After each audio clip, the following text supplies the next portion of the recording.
started as a normal day, just like any other. I took a shower and grabbed a quick cup of coffee before heading out of the front door and waving goodbye to my loving wife. I jumped on board the bus, sat down, turned on my MP3 player, and promptly entered my usual daydream state.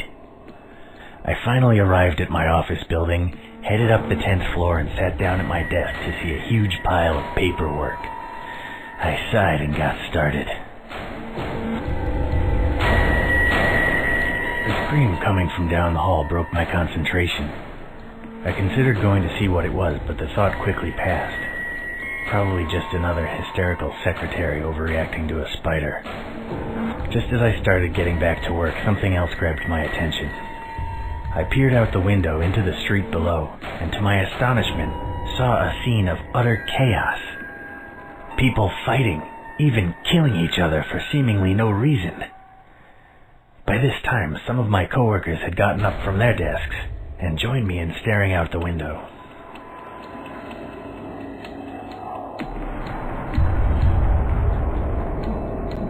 The radio began blurting out all kinds of information.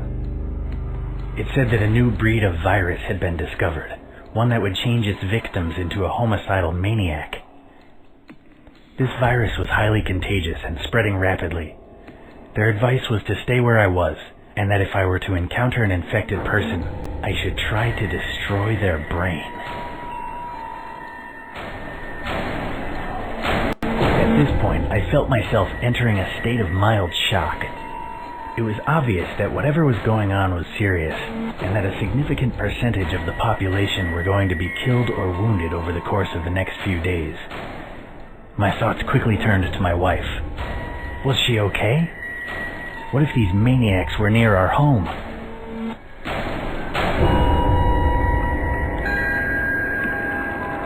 I knew that the phone lines would most likely be overwhelmed, so I decided not to waste time by calling.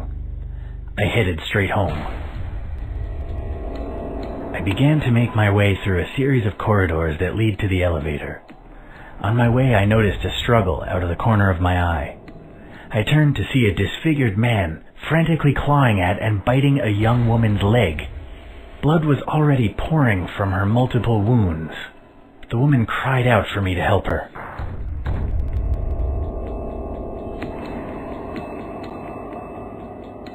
I continued down the hallway, ignoring the woman's cries for help. She would have been infected, and it wasn't worth the risk. I arrived at the elevator, but to my dismay, it seemed many other people had the same idea. I heard a ping, and the elevator doors slid open. In a split second, the large crowd of office staff pushed and shoved their way into the tiny metal box.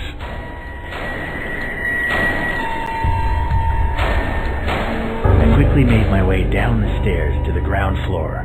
Sure, I was a little out of breath, but at least I saved time and avoided a potentially lethal situation. I eventually reached the ground floor and entered the lobby. The scene in front of me was one of extreme violence. The security team was desperately battling with a swarm of infected, and they appeared to be losing. I watched helplessly as a guard on the opposite side of the room was torn limb from limb. I noticed his gun lying on the floor just a few meters away from his dismembered corpse.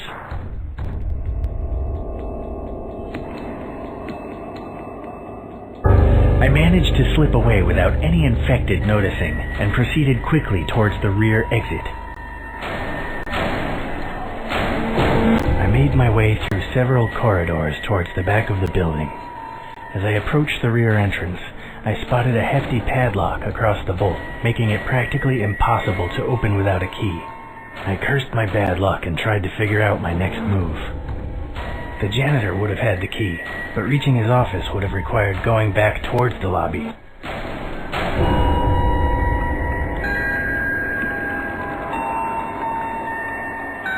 I realized that breaking the door down would be impossible, and that heading back would be too dangerous. So I set about searching for another exit. I remembered that there was a small window in the male bathroom just a few doors down the corridor. I arrived at the bathroom door and pushed it open. Suddenly, I heard a bestial roar coming from further down the corridor. A dozen infected had spotted me and were now heading in my direction. I quickly entered the stall and spotted the window I was thinking of. However, to my dismay, it was much smaller than I had remembered. I thought that I would probably fit, but I knew it was going to be a very tricky maneuver.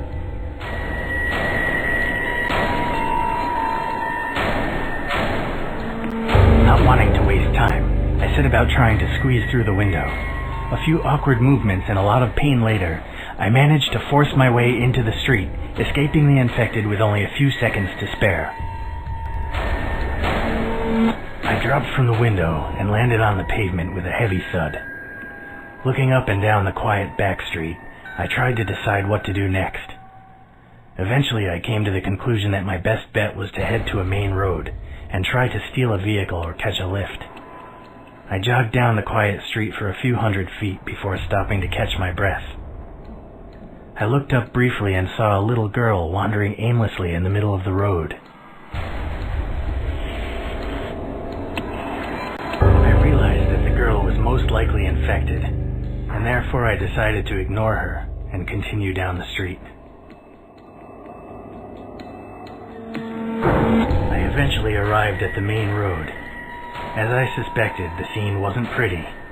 In every direction I could see people either trying to fight or flee from the numerous infected. An array of dismembered corpses already littered the streets. I suddenly felt nauseous, and within a few moments I was vomiting my breakfast all over the pavement. I wiped my mouth with my sleeve and looked up to see a bus driving down the street. The number was the same as the one I usually took home.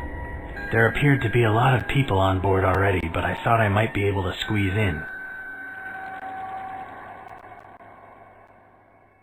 I realized that getting on the crowded bus probably wasn't a good idea. If someone on board were infected, then there would have been no escape. As I continued down the street, I noticed several groups of people. Just across the road was a group of men with rifles. They appeared to be having fun shooting the zombies rather than trying to escape. In the alley, I could just about see a group of teenage boys armed with a variety of makeshift melee weapons. A few meters from where I was standing, a paramedic and an armed police officer were helping a wounded man, and as I glanced over my shoulder, I saw a group of survivors from my office building, heading in the same direction. I decided that it was probably best to team up with other survivors.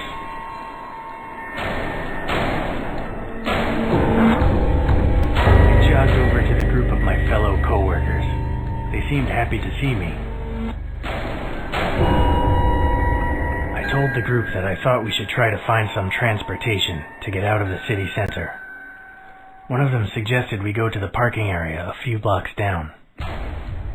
We quickly agreed to our strategy and made our way down the street. As we approached the car parking area, we noticed a few infected wandering idly around the entrance. There was no real way to avoid them.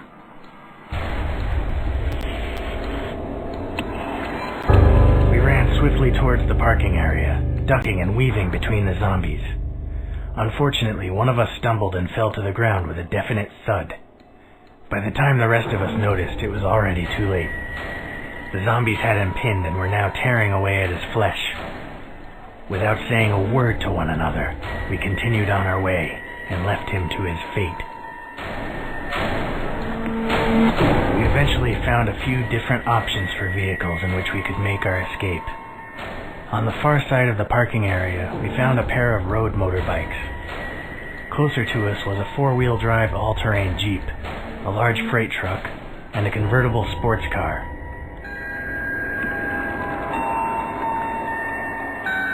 I suggested that we take the Jeep, and the others quickly agreed. Having the ability to go off-road if necessary would be incredibly useful, especially since many roads would have been blocked with traffic, accidents, or zombies. We approached the Jeep and peered inside. To our dismay, we saw a pair of infected inside, desperately clawing at the windows in an attempt to escape.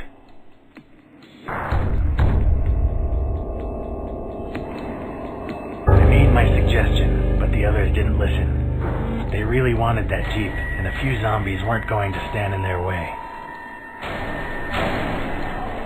The others immediately flung open the doors and started trying to drag the zombies out. However, without my help, they were having serious trouble, and it seemed like they would most likely end up dead if I didn't intervene.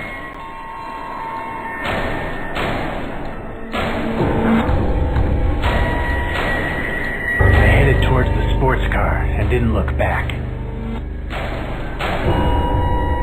I climbed aboard my chosen vehicle and sped away from the car park onto the main street.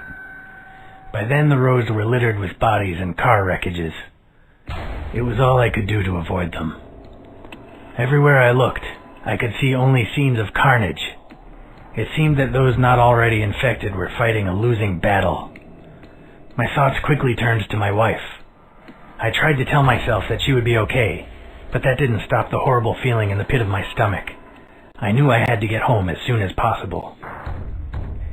In the distance, I could see a gas station with a few of the zombies on the forecourt. I quickly glanced down at the fuel gauge and saw that I only had about a half a tank remaining.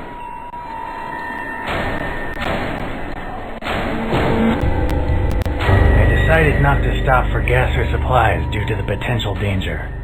Half a gas tank was more than enough to get home anyway. I continued down the road before turning onto the main highway out of town. However, it wasn't long before I noticed a mass of vehicles blocking the road ahead. The combined sound of all the honking, shouting, and screaming was deafening. Nobody had kept to their lanes, and cars were packed so closely together that not even a bicycle could squeeze through. The blockage extended so far down the road that it was literally impossible to discern what the cause was.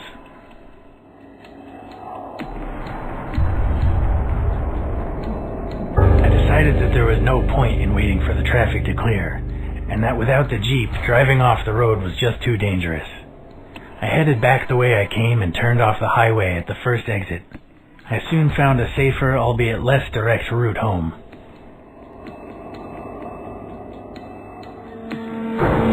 As I sped down the disturbingly quiet back road, my mind began to wander. Without the distraction of imminent danger, I began to remember the horrific scenes I had witnessed just an hour ago. Images of mangled corpses flashed before my eyes, and my head began to spin. I swerved onto the wrong side of the road, just as another vehicle pulled out from a concealed entrance. I braked sharply, but it was too late to avoid a collision. Amazingly, I wasn't seriously injured, but my ride was badly damaged.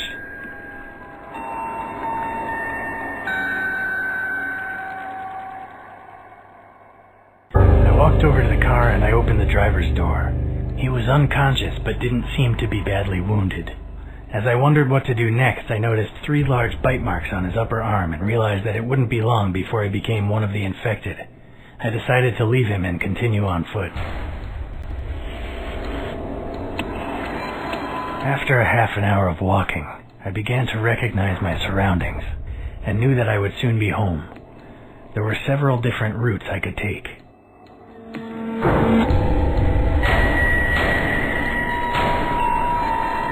I decided to get off the road and take a shortcut.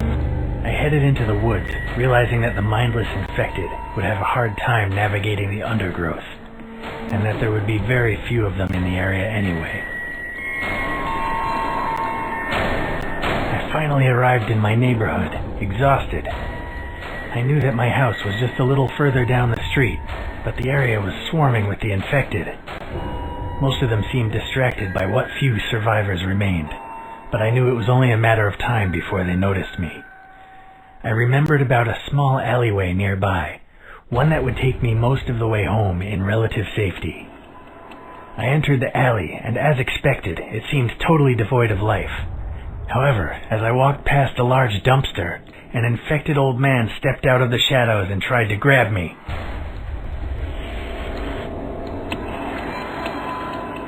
I grabbed him by the neck, realizing that he'd be unable to bite me. I pushed him away as hard as I could, and he stumbled backward. I had bought myself valuable time, but it wouldn't take long for the creature to regain its balance and come at me again.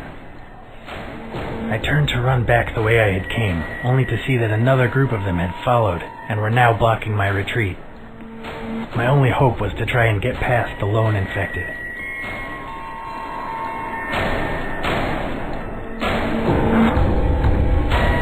I scrambled to my feet and ran at him as fast as I could, narrowly escaping the infected's grasp and pushing him to one side. I had escaped, but more by luck than judgment. I sped down the alley and back onto the street. When I looked over my shoulder, there was no sign of my pursuers. I could see my house now, just 100 feet or so away. My heart sank when I saw yet another group of infected wandering aimlessly between me and my goal.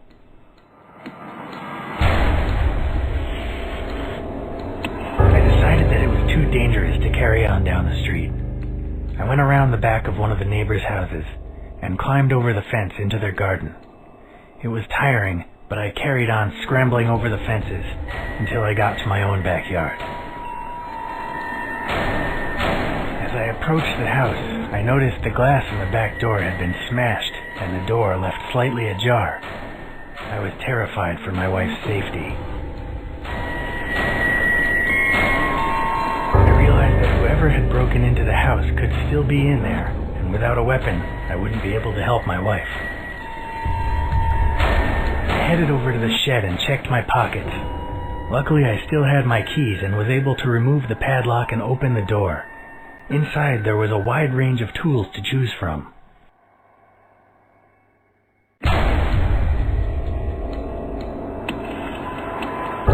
I took the crowbar, knowing that it would be easy to swing indoors, yet still heavy enough to cave in a human skull. With my weapon in hand, I left the shed and walked back to my house. Before I could enter, I discovered why the back door had been left ajar. A teenage looter emerged from the house carrying my television, obviously intent on profiting from the crisis. When he saw me, he dropped the TV and pulled out a large kitchen knife. At that moment, I couldn't tell which one of us was more afraid. I told the looter that I wasn't going to hurt him, and that he could take the TV and go. He didn't bother to pick it back up. Instead, he ran over to the nearby fence and climbed over into the neighbor's garden. Having dealt with the looter, I walked in through the back door. I was relieved to finally be safely indoors, but I couldn't rest yet. Not until I was certain my wife was okay.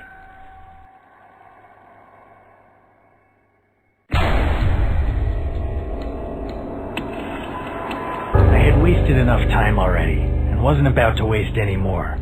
I immediately started looking for my wife. I began searching the ground floor for my wife. As I came into the living room, I saw that John from next door was standing there. He had his back to me, and was clearly oblivious to my presence. His shirt was covered in red stains.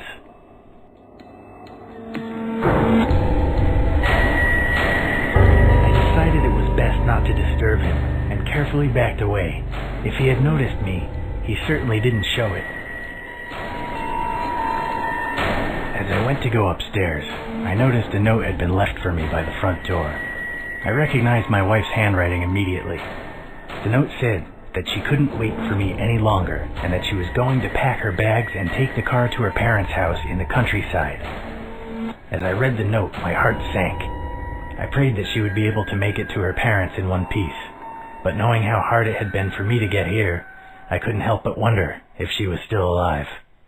When I realized I may never see her again, I began to feel tears rolling down my cheek.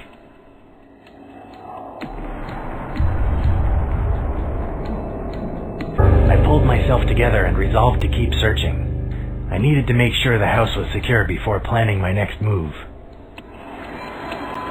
As I climbed the stairs, I heard an odd shuffling noise coming from my bedroom.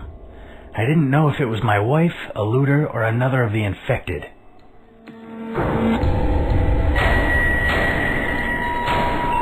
I kicked the door open and charged in with my weapon raised, ready to kill whatever was on the other side. The scene that greeted me will haunt my nightmares for years to come. My beautiful wife was pinned on the floor, desperately trying to fight off one of the infected. she could barely keep the creature at bay, and if I didn't act immediately, she would surely die.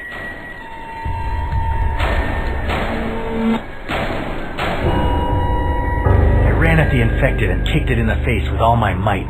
It was enough to get the beast away from my wife, and I was able to quickly finish the job without the risk of hitting her by mistake.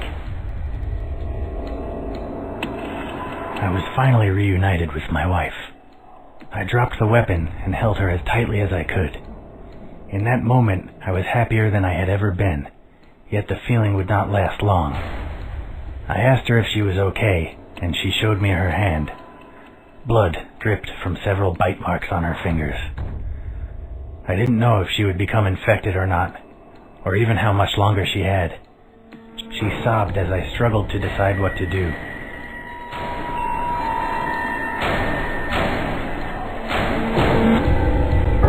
I had to do something and do it quickly. If I could stop the spread of the infection, I might just be able to save her life. We ran down to the kitchen, took a clean meat cleaver from the knife rack, and tied an improvised tourniquet around her wrist. Within seconds it was over, and I was carefully dressing the wounds with bandages from our first aid kit. I didn't know if she would survive or not, but at least now we had hope. My wife and I spent some time discussing what to do next. We realized that we couldn't stay in the house forever, as it was just too dangerous this close to civilization. We decided that our best bet was to load up the car with food and supplies, and then head for her parents' house out in the country. I made sure the house was secure, dragged the corpses down to the basement, and then helped my wife get everything ready. She looked pale and weak, but it didn't seem like she would turn. At least not for a while yet. By the time everything was ready, it was already nightfall, so we decided to spend one more night at home before hitting the road. I don't think either of us slept that night, but it was better than traveling in the dark. We left at dawn.